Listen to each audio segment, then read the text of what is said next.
And I will share my screen with you all.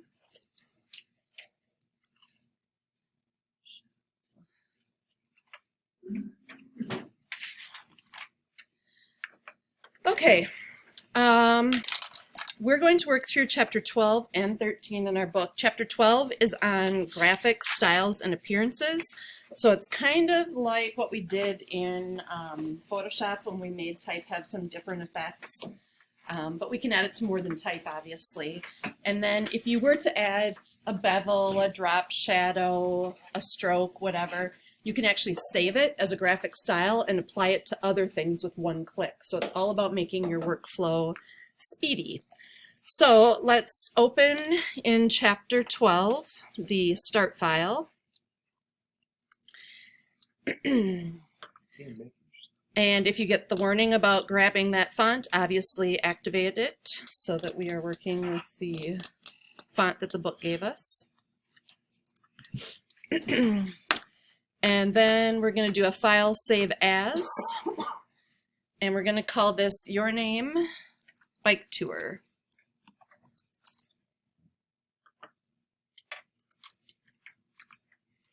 So we have a file that looks to be done, but we're just going to learn how to add some special effects to this to make it pop more and have some more texture and definition and some of these different styles. Make sure that you can see this all in your artboard. And we're going to start working with the appearance panel. First thing we're going to do is with our selection tool, we're going to click on the orange shape behind this phone number. So basically down at the bottom, click on this orange shape. Your bounding box is obviously going to go all the way up to the highest point of it. And then in our properties panel, we have too many things floating here. I'm going to put that over there and close this down. All right, in our properties panel, in the appearance section, we have the three dots, and we're going to click on that for more options. And this brings up a floating appearance panel, which we also could have got through window and then clicking on appearance over here. It's the same thing. Drag this down so that you can see everything that you have right now. And if you have something selected on the artboard, it's going to give you details about what you have selected. So it is a path. It happens to have a fill of orange, a 1-point black stroke. It has a drop shadow on it, and the opacity of this whole layer is set at default. So that's where things sit right at this point. Within this panel, we can do things like add other strokes and fills and add special effects. So this is the panel we're going to be working with. All right, with this orange shape selected, we're going to click on the orange color in the fill until we get our swatch panel to show up. And we're going to change this swatch to be Mountain 1. So all the swatches typically in the first 2 or 3 rows are the generic ones. So typically at the end, before you get into the groups, are where any extra swatches are added. So if you're looking for the ones that they added, they're typically these last few here. So Mountain 1 is that grayish color. You can tell that it's a global color because it has that triangle in the corner. And we clicked on that and we changed the fill color, which is pretty simple. Then we're going to click on the words 1 point so that we can change the size of that. Change it to 0, which is obviously going to take the stroke off. We could have done that in the swatch panel by saying no stroke. And then over in our appearance panel, we're going to click on the visibility column to the left of the drop shadow, which is going to temporarily just turn off the drop shadow. So just like in all of our Adobe products, the eyeball shows and hides what the special effect is. If you just want it gone for good, rather than just turning the eyeball off, you can delete the entire thing. So with that row, or with the drop shadow actually selected over here, this whole row lit up blue, we can click on the delete or the garbage can in the lower right, and that gets rid of that drop shadow for good rather than just disabling it. Cool thing we can do in Illustrator that we haven't ever talked about yet is that we can add strokes and fills on top of what's already there. So far when we've selected an object, we've given it a fill and a stroke. We can double fill it, double stroke it, triple fill it, triple stroke it, which is kind of cool. So with that same shape selected, make sure it's selected, there we go. We are going to go into the Add New Fill. So at the bottom of our Appearance panel, we have Add New Stroke on the left, then Add New Fill, and then the FX, or Add New Effect. We're going to Add New Fill, and it gives us a copy of what is already there up highest in this stacking order. So the original fill is down here, the new fill is up here at the top. We're going to click on the original fill, so make sure that you have highlighted this lower one in the Appearance panel. And we're going to go into our swatch. We're going to click on the actual thing here to get our swatch panel to show up. And we're going to pick a pattern swatch that is named 22 Gravel Beach. We're going to click on that. And then hit the Escape key to get your swatches to go away.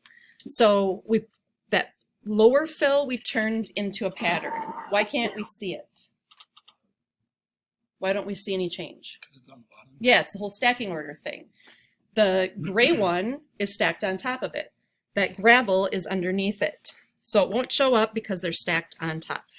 And eventually we're going to fix that, but for now we're stopping there. The eye icon, we're going to hide the top fill. So go up to that top fill and click on the eye icon to hide it.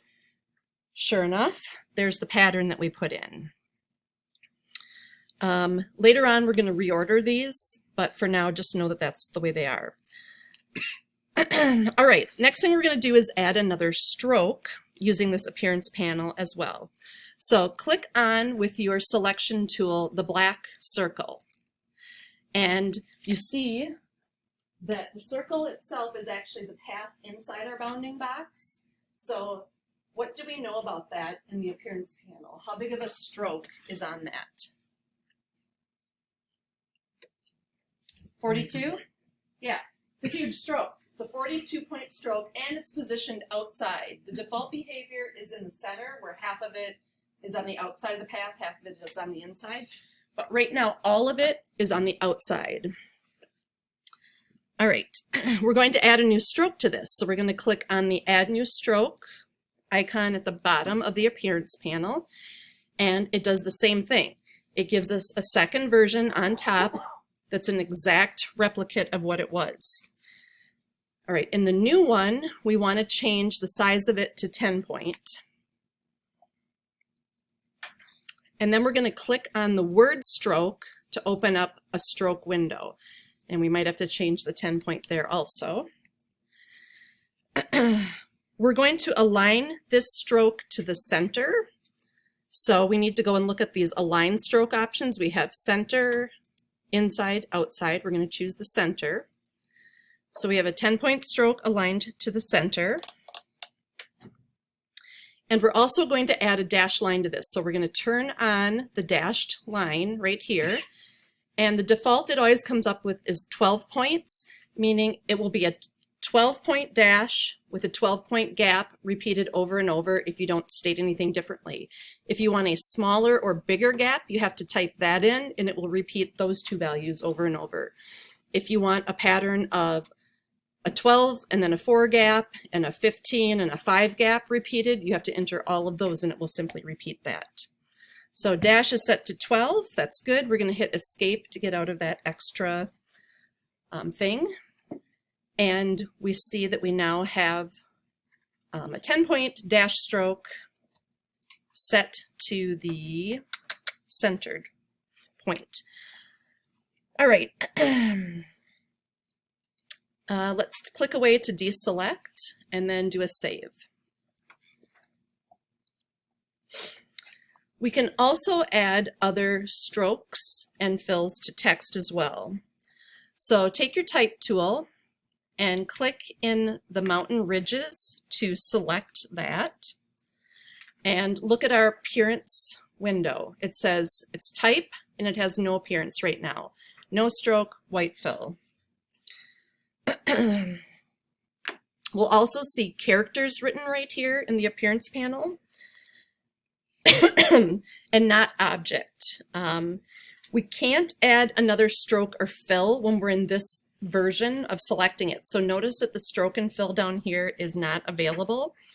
In order to do that, we need to select it as an object, not as a type tool, as type selection. So switch to your selection tool. That instead selects the thing, and we now have the stroke and the fill add news as options down here.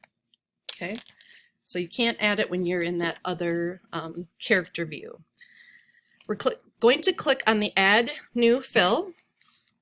It adds a black fill above the word characters, and we're going to click on the fill and we're going to choose the pattern called intermittent pond, and then hit the escape key to get rid of that.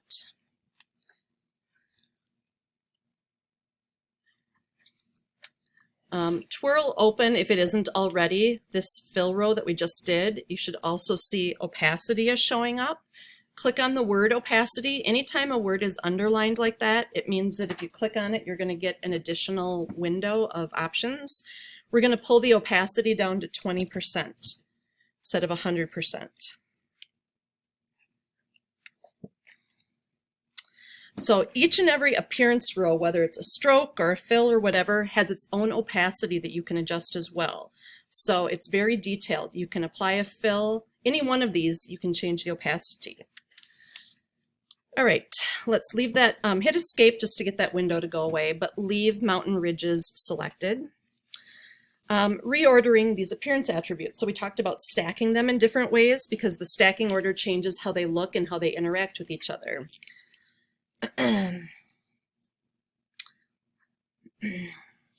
With our selection tool, we're going to select the bottom tan shape. Whoops, it's not tan. Were we supposed to turn that back on? Probably.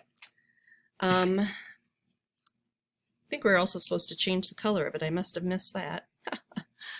All right, this bottom shape down here that we have a pattern on and a fill on in two different areas.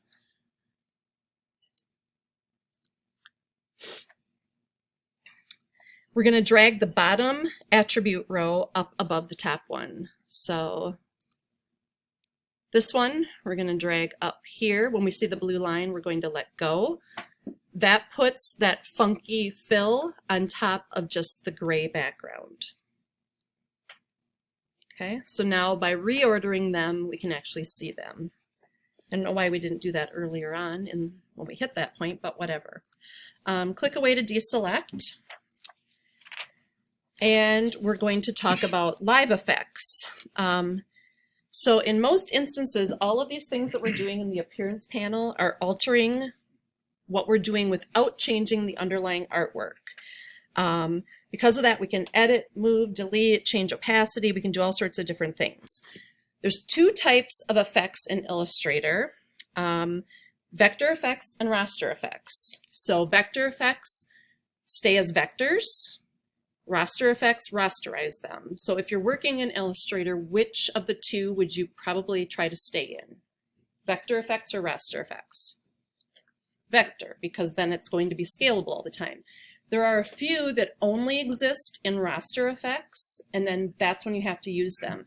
But if there's a drop shadow option in vector effects, and if a little further down on that drop down window in raster effects, there's also a drop shadow, choose the vector version whenever possible. Work in Illustrator tools whenever possible. All right. The vector effects can only be applied to objects or to the fill and stroke. Photoshop effects can apply to either vector or bitmap objects. So there's different ways of applying these effects. We're going to work through a few of them.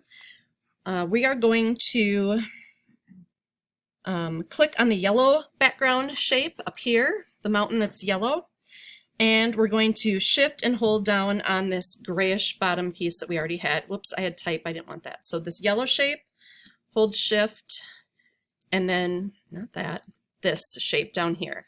So we have two different shapes, and then we're going to group them. So go over to your properties panel and hit group, or do a Command G. Now notice that on our appearance panel, it says that we're working with a group. When you group effects, whenever you apply something, it's going to be applied to the group as a whole, not the individual shapes. So if we take it off of the group, all pieces have it taken off as well. You can't individually apply them. So we're going to click on the Add New Effect, the FX button down at the bottom. And here's where I was saying the top half is Illustrator effects, bottom half is Photoshop or raster effects. So you see a lot of the same things here. We see stylizing in both. We see, well, there's a lot of overlap. The neat thing is that these Photoshop effects are going to all be very familiar to you after we did this project of running our photo filters. So all of these things are available too that we practiced on that chapter in Photoshop. All right, we're going to choose from the Illustrator effects, stylize, and then drop shadow. And we're going to get an option. Let's turn on our preview so we can see what it's going to do. Multiply is the default, that's good. We're just going to take down the opacity to 50%.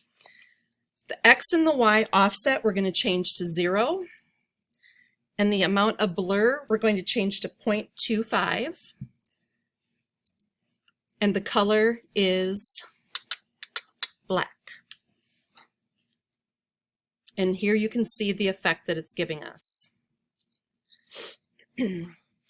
Since the drop shadow is applied to the group, it appears around the perimeter of the group, the outside edges, which means just the yellow is showing up. We're not seeing it on that lower gray piece because it's not the perimeter, it's not the outside. Again, we see the word, we have to say okay. We see the word group in our appearance panel, and we see that a drop shadow is applied to the group. Let's do a save, but leave those items selected for now. And we're going to look at editing an effect. So you can edit these after you've applied them to an object. Changes that we make affect the update in the artwork, obviously. With that group still selected, we're going to ungroup it. So in the Properties panel, click Ungroup. Leave them selected. You have two different pieces. Notice that in our Appearance panel, we have something that says Path, Mixed Appearances, because one's filled with yellow, one's filled with gray in a texture, so it doesn't even know how to talk about it. And notice that there's no more drop shadow, because it's not a group anymore, and the drop shadow was only applied to it as a group. From here, we're going to go another way of finding those same options. We're going to go up to the menu at the top and choose Effect. That gives us this same, drop down of Illustrator effects and Photoshop effects. And from the top half, we're going to do, you again could go Stylize Drop Shadow, or whatever your last effect that you ever did, the most recent effect that you did will be this top option, Apply Drop Shadow. That's going to apply what you most recently did with those exact same settings. So if you click on that top option, Apply Drop Shadow, now you see it applied to the two separate pieces. We get a drop shadow behind the gray, and we get a drop shadow behind the yellow. In our Appearance panel, with those two shapes still selected, come over and click on the word Drop Shadow. And if we wanted to tweak this, we now can by clicking on it in the Appearance panel over here. That brings up this window. We can change the opacity to 75 and turn on your preview, and you'll get a preview of what that looks like. And then say OK. So they can be applied to a group or to individual pieces. All right. Text. We're going to do some stylizing of this text using Warp. It can have, whoops, that's what happens when you lean in on your keyboard. Wow. Don't lean in. All right. Deselect those shapes, and with your selection tool, click on the text Mountain Ridges, and then shift click and click on the text Bike Tours. Over in our appearance panel over here, we're going to click on the FX, add an effects button. And in the properties panel, we're going to choose warp. So we're staying in the Illustrator effects again, and then we're going to choose arc. This again brings up another pop-up screen like we've seen before. Turn your preview on, and then play around with the amount of bend that you get. And then remember, your horizontal and vertical distortion can make it look kind of like it's 3D, maybe coming from farther back on the page. So you can play around with that. Kind of pull those sliders to see what they do, but at the end we want our two distortions to be 0, and we want our bend to be 65%. Basically, we're trying to get it to match that circle below it, so it would be a matter of kind of trial and error. So that amount of bend matches the shape that we have underneath it. Then say OK. Now we're going to click on the words bike tours to change that.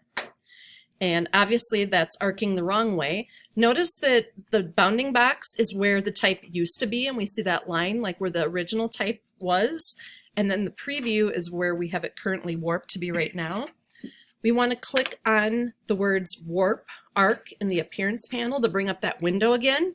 And we want to take this to a negative 65 to get it to bend the other direction independently.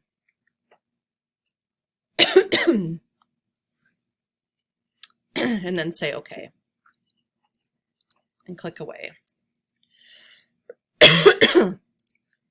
All right, let's save.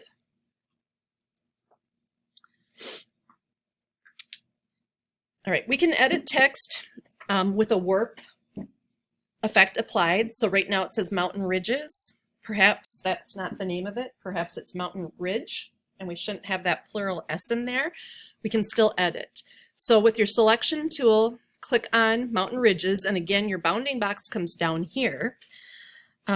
Sometimes it's easier to do this editing without this effect applied. So we're going to go to the appearance panel and we're going to turn off the eyeball next to the arc just to get it to go away for now. Then we're going to grab our type tool. We're going to come in here and we're going to click and we're going to backspace out the S in Mountain Ridge. Go back to your selection tool. We want to select the thing, not the individual characters, the whole object, and then turn that warp back on. If you feel after you've taken a letter off you need to tweak it to maybe 64% or 66 or whatever, you could click on those words again and tweak that. Click away to save that. So again, it's just a matter of deactivating that effect while you're changing the text so that it's easier to work with. All right, next thing we're going to do is this dashed path that we made a while ago. We're going to offset that so that it's on the outside of this 42-point stroke and so that it makes it look like a bike wheel with nubs on it. With our selection tool, click on the black circle to select it. Remember, if we look at our appearance panel, this has two different things going on. It has a thick 42-point outside stroke, and it has a 10-point dash stroke that's set, I think, where is it? Aligned to the center. I clicked on those words to see. All right, click to select the 10-point stroke in your appearance panel, not the 42-pointer. And from here, we're going to click on the FX button. And we're going to choose Path, Offset Path. So in the Illustrator effects, choose Path, Offset Path. And I'm going to move this over to the side and turn on the preview again, and it kind of went away, and it's asking how much do you want to offset this by. The book is giving us an exact number. This would be trial and error, but 57.57 inches is enough to offset it. So it's offsetting it about a ½ an inch from where the original path is, which pushed it to the edge of that 42-point stroke. And that's where we want it. And we're going to leave these other options where they are, they're fine, and we're just going to say okay. So that offset that 1/2 inch from the original path. If your stroke 10-point dashed isn't already twirled open, go ahead and twirl it open, and now you can see that offset path effect is right here. And if you wanted to do any changing, maybe you needed to change it more or less, that's where you would click to get that window back again. Click away to deselect that, and we're going to save.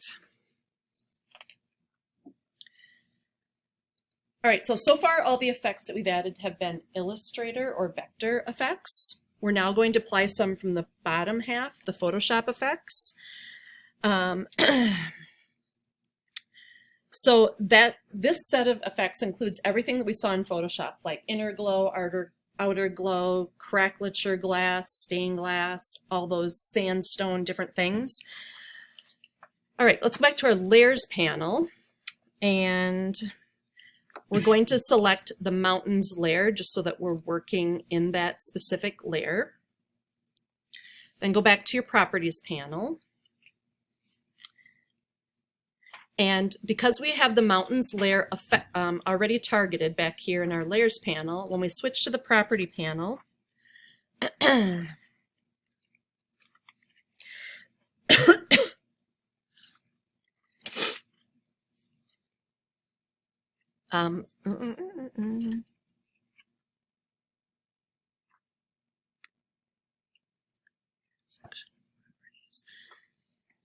all right, I think the mountains layer should have been selected. Not sure why they're not selecting them.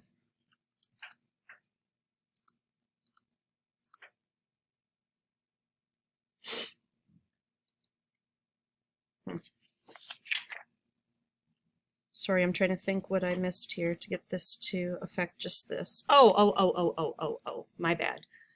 We're doing more than just selecting the mountains layer in the layer panel. Go back to that. And what we're actually doing is clicking to the right of the open circle. That's the selected artwork button. That selects all of the layers on that panel rather than shift clicking all of them. That's where I went wrong. So in the layers panel, click to the right of that open circle to get that blue square to light up, and that's going to select all of your mountains on that layer. Now we can go down to the FX button. If we go back to properties, you can see over here in the appearance panel, we have a path of mixed appearances, but we're going to add a special effect, FX. We're going to come down to the Photoshop family. We're going to choose texture and then texturizer. Up. I hope I grabbed the right one. Yep. Does this look familiar to you guys? Back in the Photoshop family of fun. It's showing us a preview of one of those pieces, and we've already twirled open the texture options, and we see crackleture, stained glass, whatever, and texturizer is the one that's chosen. Over in this next column, we see what texture it can be. Brick, burlap, canvas, or sandstone are the different options. We're going to go with sandstone. The scaling. If you pull this extremely to the right or the left, you're going to see how it makes it larger. Or if you pull it to the left, it gets smaller and you see almost less details. The version the book wants us to use is 145%. So we're going to blow it up a little bit. The relief setting, default to 4, is fine. Where we want the light source coming from, we're going to leave at the top, but notice you can change the light source. Because this is texture, we actually see it because light is shining down and giving us highlights and shadows in the cracks. And then we're going to say okay, and that is going to apply the texturizer filter to all of the shapes on the mountains layer. So you should be able to see it now in your mockup. And then click deselect and save. So it's pretty cool, the stuff that you can add to an Illustrator file. Maybe you were thinking of it as kind of being flat, you know, just color fills, nothing too exciting, but there's a lot we can do with it. and adding these extra effects and texture are pretty cool. All right, graphic styles is the other part of this, and if your appearance window, when you load that, they're usually paired together as two tabs. I don't see that on mine, so I'm going to go to the window drop down and I'm going to turn on graphic styles, and now I do see the two of them in the same floating panel. And the graphic styles that you see here are the default ones that Illustrator loads with every file. So if we hover over them, default graphic style basically is nothing. The next one is a drop shadow. The next one is rounded corners with 2-point rounded corners. The next one is a live reflect X. Then we have a bevel soft, dusk, foliage, pompadour, and shadow. I'm still blown away that these foliage and pompadour especially are default. I can't imagine people just using these so much that they had to be the two defaults, but I think they're just kind of trying to show you what exists. All right. So these are our different layer styles. Notice at the bottom, or I'm sorry, graphic styles. Notice at the bottom we see that cute little library again, which means we can probably go find a bajillion other options that come with Illustrator, which is awesome. Some are better than others. So with your graphic styles panel open, let's go down to this library and start to look at the different things we have. Additive, artistics, buttons, image effects, neons, textures, monster pattern styles. Believe it or not, that's where we're going. We're going to look at some hideous stuff. So click on that, and another window is going to open, and you can stretch it to see all the different gorgeous monster pattern styles. Again, in this menu at the top right, we can view them by list or by thumbnail. So if you don't want to hover over them to see what they are, you can always switch to the list view and see what they are. Before we move on, we're going to take our selection tool and we're going to select this bottom mountain, the one that's gray with some texture. And then we're going to go back to our monsters, and we are going to choose, well, it doesn't really matter, choose any of them. Splatter 3 is what the book talks about, and it adds that. Isn't that pretty? All different ones, you can kind of click on them to see how they behave. But let's choose that Splatter 3, and then close the monster style pattern. Notice when I was clicking on them, they were added to my graphic styles, whether I ultimately wanted them or not. So if you tested out 5 of them, you might have 5 new swatches in your graphic styles. So clicking on the style will apply it to anything that you have highlighted at the moment, and it will add it to your active document. Go back to the appearance panel, and with that piece still selected, we now see that it names that. It says Path with Splatters 3 applied. And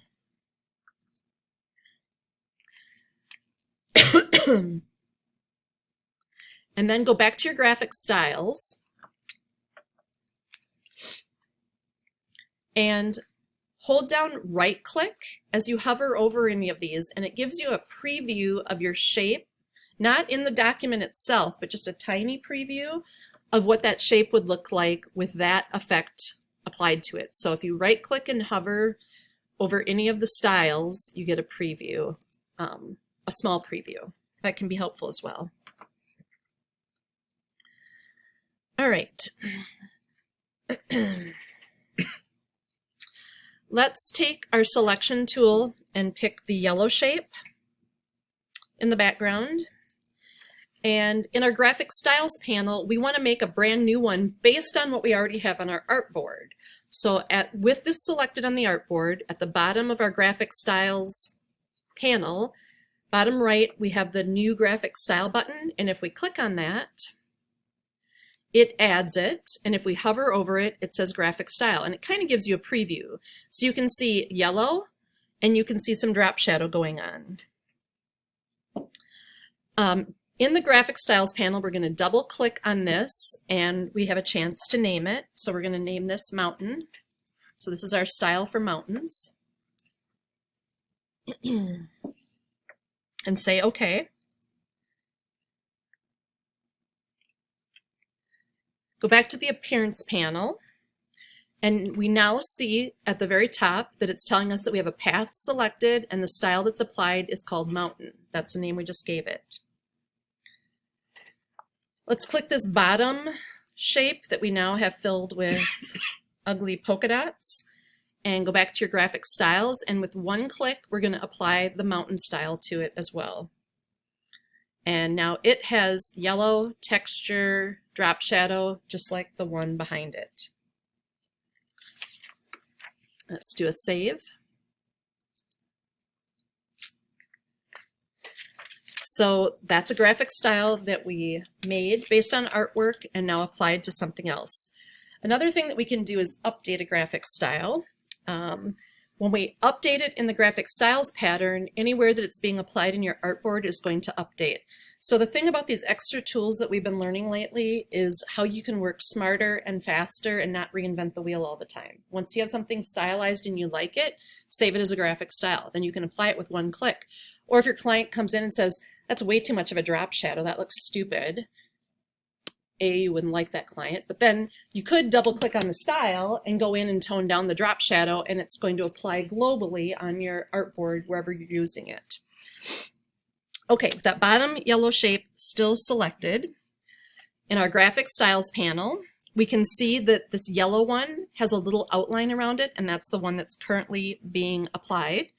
Go back to your appearance panel, and it tells us that the mountain style is being applied right up here at the top.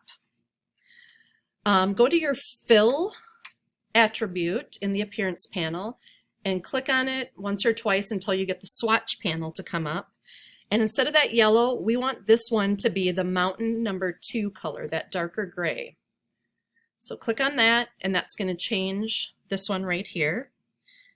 Hit escape to get your swatches to go by. Notice up at the top, it now just says path. It doesn't say mountain behind it anymore because that mountain style was yellow and we just told it to be gray. So it kind of did an overriding of it. No longer applied. Go back to our graphic styles panel tab. There's no longer a highlight square around this, meaning it's not being applied. And we want to add this new look to our graphic styles. So the one way we did it was click on this new icon down here. Another way that we can do it is we can drag it from our artboard into the graphic styles, and by holding down a modifier key, it'll also open up the dialog box where we can name it right away. So hold Option and drag the selected shape into your graphic styles. Come on.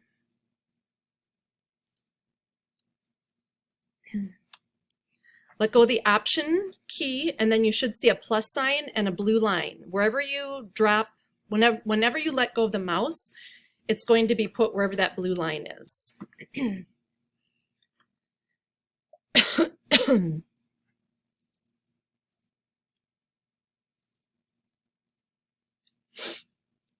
That added a new one. Another thing that we could have done is held Option and dragged this thing on top of the existing yellow one and let go of it there, and that would have updated that current style and applied it to both pieces. So if you want to change the one that's in here, you can either double click on it and play with it that way, or if you have something stylized in your artboard, you can drag that thing on top of the swatch that already exists and let go, and it will update it. So you can make a new one or update an existing one. All right, click to deselect both of them. And in our appearance panel, we have no selection, and the word mountain is still highlighted. Because that word mountain is still showing up there, even though we have nothing selected, that's kind of warning us that the next thing we apply will by default be mountain. It's ready to go for the next thing that we do.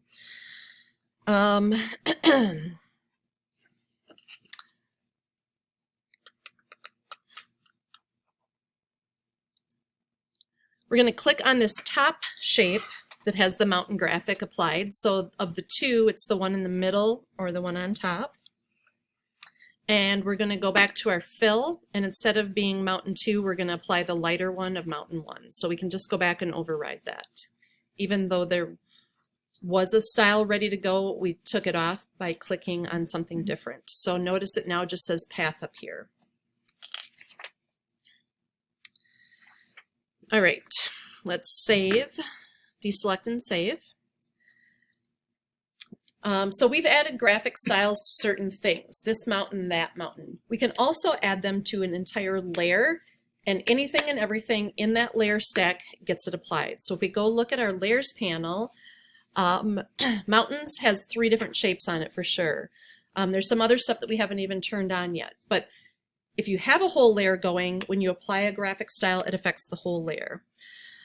All right, the target icon next to the block text, we're going to click we're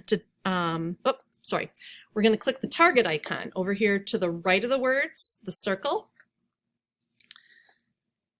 And when it's empty, it has no appearance effects. When we click on it, we're now targeting it. So it says click to target, drag to move appearance.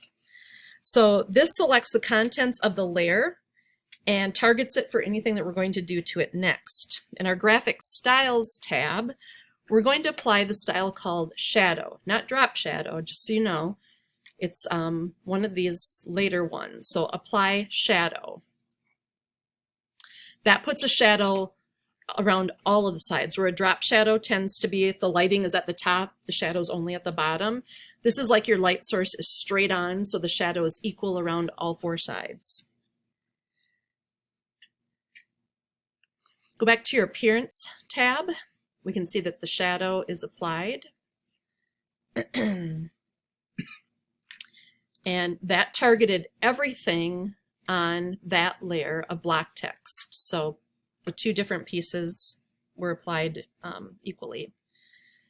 And the last part of this chapter is scaling, strokes, and effects. And some of you have had this happen where you make a big circle and you put a 20-point stroke around it, and then later you tell it to be a smaller circle, but that 20-point stroke stayed because that's what you assigned to it, and the stroke looks oddly huge when you scale it down. So there's options to scale your strokes and special effects as you make things bigger or smaller, which makes sense. If we for some reason made the type Mountain Ridge Bike Tours a lot smaller, but we didn't scale that shadowing, the shadowing would look monstrous, right? So scaling strokes and scaling effects is usually pretty important and something that you do want to do. All right, have nothing selected. Make sure you can see your whole artboard. And then in our layers panel, we're going to turn on the layer called spokes. And you can see that they've made a bunch of spokes for us, and they're too big.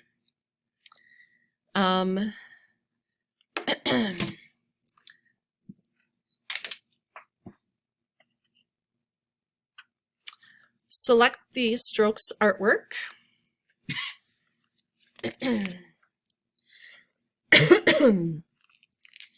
Go back to your properties panel and notice that we have a stroke of 6 points. That's how big it is right now.